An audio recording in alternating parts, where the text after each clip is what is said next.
Yang pertama adalah zakat mal.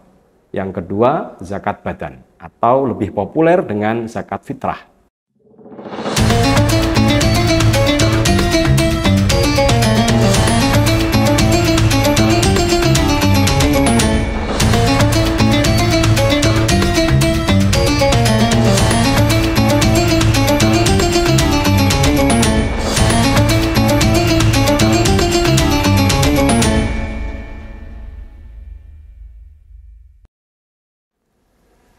Assalamualaikum warahmatullahi wabarakatuh. Pemirsa Tambak Beras TV yang dirahmatin oleh Allah Subhanahu wa Ta'ala. Alhamdulillah, pada kesempatan kali ini kita bisa bermuajahah secara virtual. Semoga dengan sesi kali ini dapat memberikan kemanfaatan bagi seluruh pemirsa Tambak Beras TV. Pada kesempatan kali ini, saya akan membicarakan terkait dengan tema zakat. Lebih spesifiknya, yaitu terkait dengan permasalahan dilematika yang kita rasakan dalam pentasarufan zakat. Apakah zakat tersebut ditasarufkan secara mandiri, secara individu kepada mustahik, ataupun kepada panitia zakat atau kepada amil zakat. Tapi sebelum itu kita harus mengetahui bahwasanya zakat merupakan syariat yang diwajibkan oleh Allah Subhanahu wa Ta'ala kepada kaum muslimin yang masuk kategori mampu. Zakat sendiri dalam literatur fikih itu ada dua macam. Yang pertama adalah zakat mal. Yang kedua, zakat badan, atau lebih populer dengan zakat fitrah. Zakat mal sendiri mempunyai banyak sekali macam.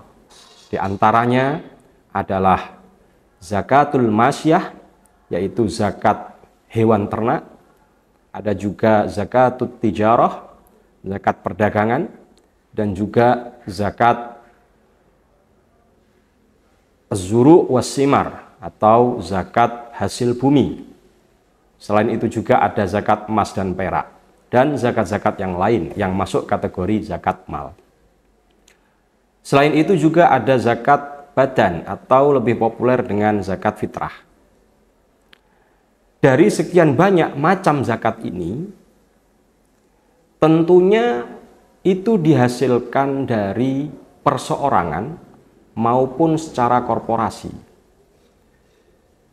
Tentunya ketika kita melihat begitu banyaknya macam zakat ini, itu dipandang sebagai potensi yang sangat besar apabila zakat itu kemudian ditasarufkan pada pos-pos yang tepat, sehingga kemanfaatan zakat itu bisa dirasakan secara luas oleh kaum muslimin. Disinilah kemudian muncul dilema-dilema yang dirasakan oleh kaum muslimin. Manakala ingin mentasarufkan zakat pada mustahik. Sehingga kita banyak sekali melihat berita-berita, baik itu di media elektronik maupun media cetak, pentasarufan zakat yang dilakukan tidak secara proporsional ternyata bisa mengakibatkan dampak buruk bagi masyarakat. Kita melihat berita diantaranya pentasarufan zakat yang dilakukan secara mandiri atau dikelola secara mandiri. Ternyata banyak sekali mengundang massa atau mustahik yang mana itu tidak disertai dengan keamanan yang kuat atau keamanan yang memadai, sehingga bisa menghasilkan dampak-dampak buruk bagi masyarakat, bahkan berdampak pada kematian. Sehingga dari fenomena-fenomena semacam ini menjadi dilematik bagi kita. Di antara yang menyebabkan dilema adalah lembaga yang dianggap masih belum kapabel dalam pendistribusian zakat. Di sini ada kepanitiaan zakat yang itu banyak sekali kita jumpai di tengah-tengah masyarakat kita. Ada badan-badan zakat yang dibentuk oleh ormas-ormas tertentu, dan juga ada badan zakat yang dibentuk oleh pemerintah. Akan tetapi dalam sosialisasinya ternyata tidak menyeluruh pada seluruh masyarakat. Hendaknya zakat yang dihasilkan dari berbagai jenis zakat itu bisa berpotensi yang sangat besar bagi masyarakat secara umum apabila kita mampu mengelola dengan baik. Maka dari itu, dampak-dampak positif yang bisa ditimbulkan melalui pentasarufan zakat pada badan zakat, yang di sini ada amil zakat dan juga kepanitiaan zakat, itu bisa tetap tepat sasaran, sehingga kemanfaatannya bisa dirasakan secara lebih luas. Karena pentasarufan zakat hakikatnya itu ditasarufkan pada 8 kelompok yang disebutkan di dalam Al-Quran, yang mana banyak sekali pentasarufan zakat itu lebih mengarah kepada fuqara wal masakin. Akan tetapi aspek-aspek yang lain atau kelompok-kelompok yang lain itu jarang sekali atau belum menyeluruh dalam pentasarufan zakat, sehingga dampak yang dirasakan oleh masyarakat belum begitu memadai, tidak sesuai ekspektasi yang kita bayangkan. Sehingga hal itulah yang kemudian menjadi dilema bagi masyarakat secara umum dalam mentasarufkan zakat. Kita tahu bahwasanya di Indonesia banyak sekali lembaga-lembaga zakat atau badan-badan zakat. Akan tetapi pada literatur fikih tidak semua badan-badan zakat itu bisa disebut amiluz zakat. Ada kriteria-kriteria dan persyaratan-persyaratan yang harus dipenuhi.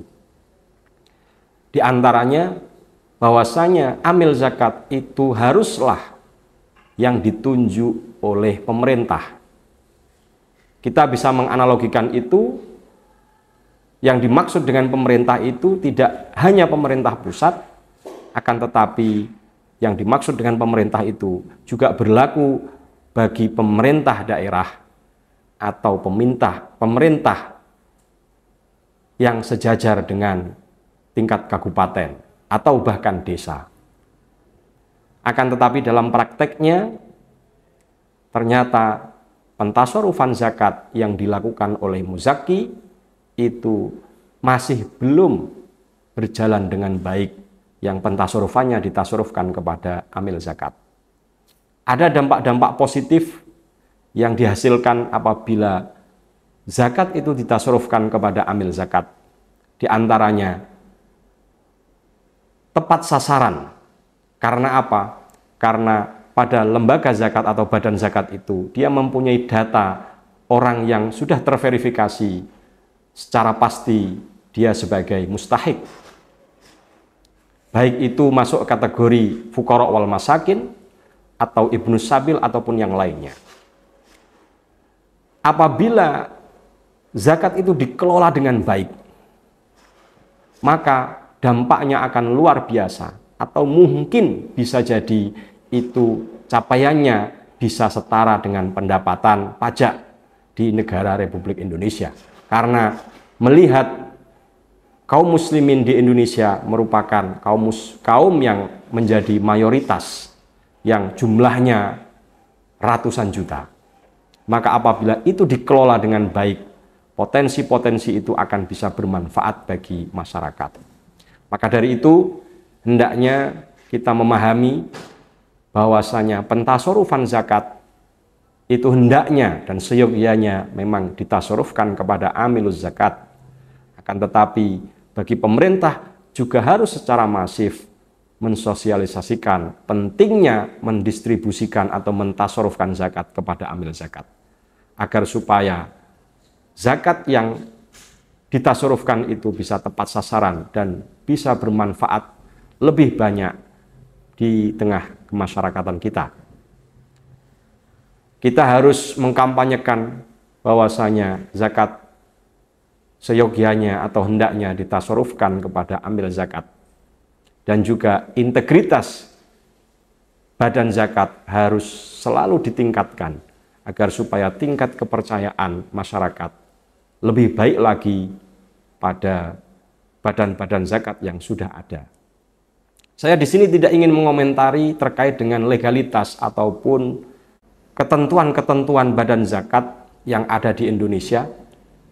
Akan tetapi badan zakat yang ada di Indonesia, ada juga Basnas, ada juga dari ormas-ormas yang ada, itu bisa menjadi salah satu wasilah perantara kita dalam mentasarufkan zakat.